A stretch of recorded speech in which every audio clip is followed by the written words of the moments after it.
நம்ம அன்றாடம் வாழ்க்கையில் தினம் தினம் கனவுகள் வந்துட்டே இருக்குது. சில பேருக்கு அந்த கனவுகள் குறித்து சிந்தனை இருக்கும். நான் கனவு கண்டேனே, அதுக்கு என்ன அர்த்தமாக இருக்கும்? இது சில பேர்கிட்ட கேட்குறாங்க. சில பேர் குறித்து பணமும் சம்பாதிக்க ஆரம்பிச்சிடுறாங்க. அதுக்கு விளக்கம் சொல்கிறேன் அப்படிங்கிற பேரில்.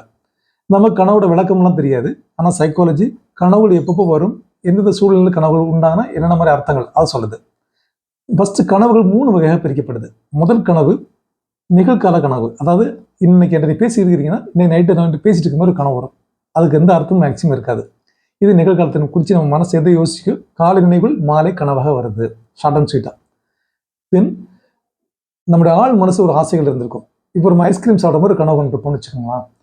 நம்ம சின்ன வயசுல இப்போ ஐஸ்கிரீம் சாப்பிட ஒரு ஆசை, ரொம்ப ஏக்கப்பட்டிருப்போம். அது நம்ம கிடைக்காம போயிருந்திருக்கும். அந்த ஆசையை இந்த ஆள் மனசு இந்த ஐஸ்கிரீம் சாப்பிட்ற இந்த கனவின் மூலமாக தீர்த்துக்கிறோம். இது 2வது கனவு. 3வது கனவு உங்களுடைய எதிர்காலத்துக்கான அறிவிப்பாக கூட மேக்சிமம் மேபி இருக்கலாம். இது 3வது கனவு. இதே மாதிரி கனவு வரக்கூடிய நேரத்தை 3ஆக பிரிக்குது. ஒன்று நம்ம படுத்தோன்னு வரக்கூடிய கனவு மேக்சிமம் கடந்த காலத்தை குறித்ததாக இருக்கும். அப்புறம் மிட் நைட் வரக்கூடிய கனவு ப்ளஸ் நம்ம வாழ்ந்துட்டு இருக்கோம்ல இதை பற்றி செய்தியாக இருக்கும். அதிகாலை வரக்கூடிய கனவு எதிர்காலத்தை குறித்த செய்தியாக இருக்கலாம். பகல் கனவு அது பழிக்கிறதே இல்லை அப்படின்னு சொல்லிடுறோம் இல்லையா?